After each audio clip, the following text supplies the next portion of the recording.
El aire húmedo de las selvas centroamericanas se pegaba a la piel como una segunda capa, mientras Elena Morales ajustaba por milésima vez los diales de su radio de onda corta. Sus dedos, callosos por años de manejar equipos de comunicación, se movían con la precisión de un cirujano sobre los controles. Era 1984, y en esta región montañosa de Nicaragua, cada frecuencia podía significar la diferencia entre la vida y la muerte. Elena había llegado a esta posición 3 meses atrás, enviada por la Resistencia para establecer una red de comunicaciones que conectara las células dispersas por todo el territorio. Su indicativo, Quetzal 5, se había convertido en una leyenda entre los combatientes. Era la voz que coordinaba suministros, evacuaciones médicas y operaciones de rescate. Los enemigos conocían su frecuencia, sabían su importancia, pero nunca habían logrado triangular su posición. Su refugio era una cueva natural modificada, oculta detrás de una cascada menor que caía desde los acantilados. El sonido constante del agua enmascaraba el zumbido de sus equipos, y la humedad, aunque incómoda, ayudaba a disipar las señales de calor que podrían detectar los equipos de rastreo enemigos. Elena había convertido ese lugar en una fortaleza invisible, con múltiples rutas de escape y un sistema de antenas tan ingenioso que parecía parte del paisaje natural. Durante el día, mantenía silencio absoluto. Solo después del ocaso, cuando la actividad de patrullaje enemigo disminuía, Elena encendía sus equipos y comenzaba su trabajo. Las noches se extendían en largas sesiones de comunicación, transmitiendo órdenes, recibiendo reportes de inteligencia y coordinando movimientos de tropas que operaban a cientos de kilómetros de distancia. El coronel Ramírez, líder de las fuerzas gubernamentales en la región, había convertido la captura de Quetzal 5 en una obsesión personal. Durante meses había desplegado equipos de rastreo, interferidores de señal y especialistas en guerra electrónica, todos con el objetivo de silenciar esa voz que se había convertido en el sistema nervioso de la resistencia local. Elena sabía que la cacería se intensificaba. Los reportes de inteligencia indicaban que Ramírez había traído especialistas cubanos y asesores soviéticos para ayudar en la búsqueda. Las patrullas nocturnas habían aumentado, y en las últimas semanas había detectado señales de equipos de triangulación operando en frecuencias cercanas a las suyas. La tensión se palpaba en cada transmisión. Los operadores de campo reportaban encuentros cada vez más frecuentes con patrullas enemigas, y las rutas de suministros se habían vuelto extremadamente peligrosas. Elena coordinaba las operaciones con maestría, pero internamente sabía que el cerco se estrechaba. Esa noche de octubre, mientras verificaba sus equipos antes de comenzar las transmisiones rutinarias, Elena notó algo extraño en el espectro de frecuencias. Había señales que no reconocía, patrones de transmisión que sugerían equipos de localización más avanzados de los que habían usado antes. Su instinto, afinado por años de guerra irregular, le decía que algo había cambiado en las tácticas enemigas. Decidió mantener las transmisiones al mínimo esa noche, solo los mensajes más críticos. Pero mientras coordinaba una evacuación médica urgente en el sector norte, Elena no se dio cuenta de que 3 equipos de triangulación habían sincronizado sus lecturas y finalmente habían localizado su posición con una precisión mortal. En algún lugar de la selva, el coronel Ramírez recibía las coordenadas que había estado esperando durante meses. Esta vez, no habría escape para Quetzal 5. Las primeras explosiones llegaron a las 3:47 de la madrugada, cuando Elena estaba terminando de transmitir las coordenadas de un punto de encuentro para el intercambio de prisioneros. El impacto de los morteros hizo temblar toda la estructura rocosa de la cueva, enviando cascadas de piedras y tierras sobre sus equipos de radio. El ataque había sido perfectamente coordinado. Mientras Elena luchaba por mantener el equilibrio entre el estruendo ensordecedor, pudo escuchar el inconfundible sonido de las botas militares acercándose por múltiples direcciones. Ramírez no había venido solo. Había traído un batallón completo para asegurar que esta vez no habría escape. Con movimientos automáticos nacidos del entrenamiento y la desesperación, Elena comenzó el protocolo de destrucción de evidencia. Sus manos volaron sobre los interruptores, activando las cargas termitas que destruirían los libros de códigos y los equipos más sensibles. Pero antes de poder completar el proceso, una nueva andanada de proyectiles de mortero impactó directamente sobre la entrada de la cueva. La explosión fue catastrófica. La onda expansiva lanzó a Elena contra la pared posterior de la cueva, mientras toneladas de roca se desprendían del techo. El aire se llenó de polvo y humo, y por un momento que pareció eterno, el único sonido audible fue de las piedras cayendo y el zumbido agudo en sus oídos.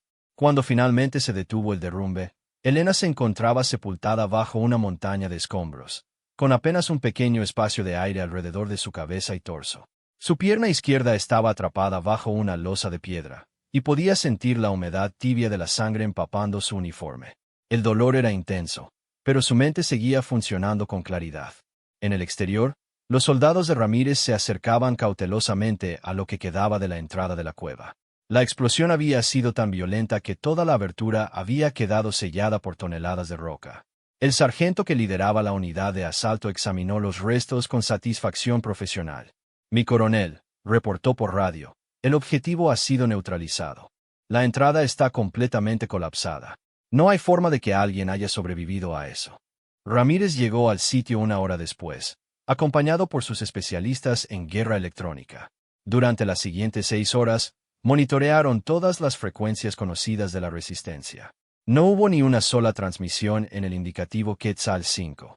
Los equipos de inteligencia interceptaron comunicaciones enemigas que confirmaban lo que ya sospechaban. La operadora de radio más efectiva de la resistencia había muerto en el ataque. Mientras tanto, en su tumba improvisada, Elena luchaba por mantenerse consciente. El aire era escaso, y sabía que tenía pocas horas antes de que la falta de oxígeno la matara de verdad. Con movimientos dolorosamente lentos, logró liberar su brazo derecho y comenzó a excavar hacia lo que esperaba fuera una salida. El trabajo era agotador. Cada piedra que movía parecía revelar 3 más debajo. Sus manos se desgarraban contra las rocas afiladas, pero Elena continuaba excavando con la determinación de quien no tiene nada que perder. Durante horas, el único sonido en la cueva fue el de las piedras cayendo mientras ella abría lentamente un túnel hacia la libertad. Al cabo de 8 horas de excavación desesperada, la punta de sus dedos sintió algo diferente: tierra húmeda en lugar de roca sólida. Había encontrado una fisura que se conectaba con el sistema de cuevas naturales. Con las últimas fuerzas que le quedaban, Elena logró abrirse paso hacia una cavidad más amplia. Una vez libre del derrumbe principal, se arrastró por los túneles naturales hasta encontrar una salida alternativa que daba a un barranco profundo, a varios kilómetros de su posición original. Era de noche nuevamente cuando finalmente emergió, más de 20 horas después del ataque. Elena era prácticamente irreconocible. Su uniforme estaba destrozado, su cara cubierta de sangre seca y tierra, y su pierna izquierda apenas la sostenía. Pero lo más importante era que estaba viva, mientras todo el mundo, incluidos sus enemigos y muchos de sus aliados, creían que había perecido en el bombardeo. En la distancia, podía ver las luces de las patrullas de Ramírez que continuaban vigilando el área. Era hora de desaparecer completamente y planear su regreso desde las sombras. Elena había encontrado refugio en el lugar más improbable: la casa de María Consuela, una anciana campesina que vivía en las afueras de un pequeño pueblo controlado por las fuerzas de Ramírez. La mujer había encontrado a Elena desmayada junto a un arroyo, y sin hacer preguntas, la había llevado a su hogar y comenzado a curar sus heridas. Durante las primeras 2 semanas, Elena batalló entre la vida y la muerte. La infección en su pierna herida casi la mata, y la fiebre la mantuvo delirando durante días enteros. María Consuela la cuidó como si fuera su propia hija, usando remedios tradicionales y hierbas medicinales que habían pasado de generación en generación en su familia. Mientras Elena se recuperaba, el mundo exterior había cambiado dramáticamente. Las noticias de la muerte de Quetzal 5 se habían extendido como un incendio por toda la región. El coronel Ramírez había sido felicitado por sus superiores y había recibido una condecoración por eliminar a la operadora de comunicaciones más peligrosa de la resistencia. Pero el impacto más significativo se sintió en las filas de la resistencia misma. Sin su coordinadora de comunicaciones, las operaciones se habían vuelto desorganizadas y fragmentadas. Los diferentes grupos operaban de manera independiente, sin la sincronización que Elena había proporcionado durante meses. Varios intentos de establecer nuevas redes de comunicación habían fracasado, ya que ningún otro operador tenía su experiencia y conocimiento del terreno. Cuando Elena finalmente pudo permanecer consciente durante periodos prolongados, comenzó a planear meticulosamente su regreso. Pero primero necesitaba entender completamente cómo había cambiado la situación táctica durante su ausencia. María Consuela se convirtió en sus ojos y oídos en el mundo exterior, trayendo información valiosa de sus viajes al mercado del pueblo. Las noticias que recibía eran desalentadoras. Las fuerzas gubernamentales habían aprovechado la desorganización de la resistencia para lanzar una ofensiva masiva. Varias células habían sido capturadas o destruidas, y los suministros de armas y medicinas habían sido interceptados. Sin Quetzal 5 coordinando las operaciones, la resistencia estaba perdiendo terreno rápidamente. Elena sabía que su muerte aparente le daba una ventaja estratégica única. Ramírez y sus fuerzas habían relajado sus medidas de contraespionaje, confiados en que habían eliminado la amenaza principal. Las patrullas de búsqueda y los equipos de triangulación habían sido redistribuidos a otras áreas, dejando un vacío de vigilancia que ella podía explotar. Durante su convalecencia, Elena comenzó a construir un nuevo centro de operaciones en el sótano de la casa de María Consuela. Con la ayuda de contactos leales que creían que trabajaban para el fantasma de la operadora muerta, comenzó a ensamblar nuevos equipos de radio con componentes que conseguía a través de una red clandestina. El nuevo setup era radicalmente diferente al anterior. En lugar de una estación fija, Elena diseñó un sistema móvil que podía desarmar y transportar en cuestión de minutos. Utilizó antenas ocultas en los árboles alrededor de la propiedad de María, y desarrolló un protocolo de salto de frecuencias que haría casi imposible su localización. Después de 6 semanas de preparación, Elena estaba lista para resurgir de entre los muertos. Pero su regreso sería estratégico y devastador. Había observado los patrones de comunicación enemiga durante su silencio, identificando sus frecuencias principales y horarios de transmisión. Conocía las nuevas tácticas de Ramírez y había identificado las debilidades en su nueva estructura de comando. El plan era simple pero brillante. Elena esperaría hasta que las fuerzas enemigas estuvieran en medio de una operación importante, y entonces haría su gran revelación. Su voz, transmitiendo en el indicativo que todos creían silenciado para siempre, no solo coordinaría una contraofensiva devastadora, sino que también provocaría un shock psicológico que paralizaría a las fuerzas enemigas. La oportunidad llegó cuando la inteligencia reveló que Ramírez planeaba un asalto masivo contra el último bastión importante de la resistencia en la región. Elena sabía que ese sería el momento perfecto para regresar del mundo de los muertos y recordarle a sus enemigos que subestimar a Quetzal 5 había sido su error más grave. La noche anterior al ataque programado, Elena se preparó para transmitir nuevamente. Sus manos temblaban ligeramente, no de miedo, sino de anticipación. Después de 2 meses de silencio forzado, Quetzal 5 estaba lista para hablar otra vez. La madrugada del 15 de diciembre de 1984 sería recordada como el día en que un fantasma regresó para aterrorizar a quienes celebraban su muerte. El coronel Ramírez había desplegado 3 batallones en una operación de pinzas que pretendía aplastar definitivamente la resistencia en el sector norte. Sus tropas se movían con confianza, seguros de que sin Quetzal 5 coordinando la defensa, la victoria sería rápida y decisiva. A las 5:30 de la madrugada, cuando las primeras unidades de Ramírez comenzaron su avance, todas las frecuencias militares de la región quedaron súbitamente en silencio.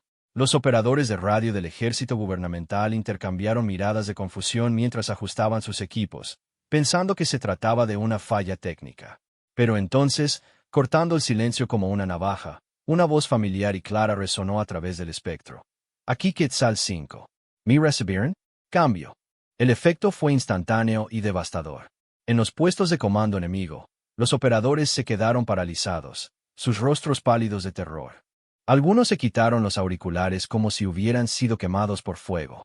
El indicativo que todos sabían que había sido silenciado para siempre acababa de regresar de la tumba. Elena, transmitiendo desde su nueva posición, no perdió tiempo en formalidades. Con la precisión de un director de orquesta, comenzó a coordinar una respuesta defensiva que había planificado meticulosamente durante sus semanas de silencio. Unidad por unidad, célula por célula, la resistencia recibió órdenes específicas para una contraofensiva coordinada. Jaguar 3, posición en el flanco oeste. Puma 2, bloqueo en el puente del río. Cóndor 1, apoyo de fuego desde las alturas. La voz de Elena fluía con una autoridad que no había perdido durante su ausencia, pero ahora tenía un tono más frío, más calculado. En el puesto de comando principal, Ramírez escuchaba las transmisiones con una mezcla de horror e incredulidad. Había visto los restos de la cueva bombardeada, había supervisado personalmente las operaciones de búsqueda. Era imposible que Quetzal 5 hubiera sobrevivido.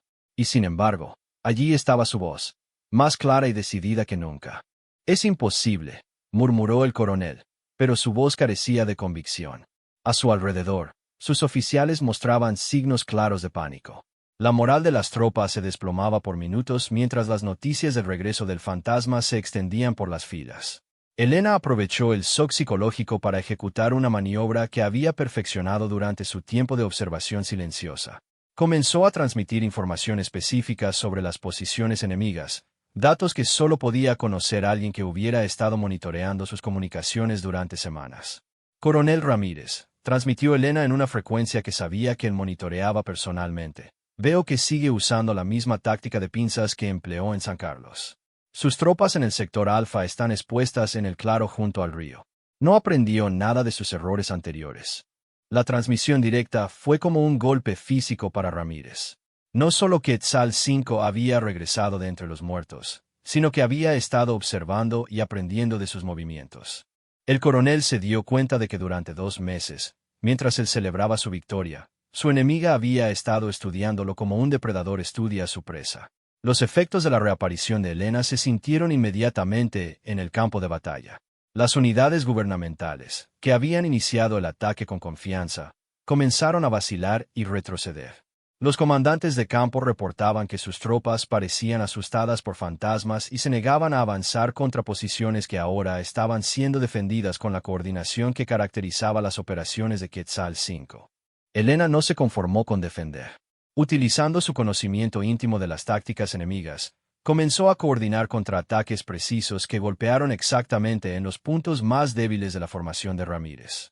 Emboscadas perfectamente cronometradas, ataques de flanqueo y bombardeos de mortero cayeron sobre las tropas gubernamentales como si Helena pudiera ver sus movimientos desde el cielo. A las 11:30 de la mañana, apenas 6 horas después de que comenzara la ofensiva, Ramírez tomó la decisión más humillante de su carrera militar. Ordenó la retirada completa. Sus tropas, demoralizadas y convencidas de que luchaban contra fuerzas sobrenaturales, abandonaron el campo de batalla en desorden. Todas las unidades, repliegue inmediato, ordenó Ramírez por radio, su voz ronca de derrota. Regreso a base. Operación suspendida. Helena escuchó la orden de retirada con una sonrisa que nadie pudo ver pero que se reflejó en su voz cuando hizo su última transmisión del día. Aquí Quetzal 5, confirmando retirada enemiga. El fantasma ha regresado, y esta vez conoce todos sus secretos. El impacto psicológico del regreso de Helena se extendió mucho más allá de esa batalla específica. En las semanas siguientes, las tropas de Ramírez mostraron síntomas de lo que los psicólogos militares describirían más tarde como neurosis de combate colectiva.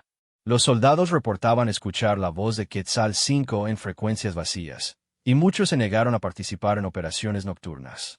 Ramírez mismo nunca se recuperó completamente del shock. Había dedicado meses a cazar a Quetzal 5, había celebrado su muerte, y había construido su reputación sobre esa victoria. Su regreso no solo lo había humillado militarmente, sino que había destruido su credibilidad como comandante. Helena, por su parte, había logrado algo más poderoso que cualquier victoria táctica convencional. Había demostrado que algunas batallas se ganan tanto en la mente como en el campo de batalla, y que a veces, regresar de entre los muertos puede ser el arma psicológica más devastadora de todas. La guerra continuaría durante años más, pero el día en que Quetzal 5 regresó del mundo de los muertos se convertiría en leyenda. Los enemigos que creyeron haberla silenciado para siempre aprendieron una lección que los perseguiría por el resto del conflicto. Nunca subestimes el poder de una voz que se niega a ser silenciada.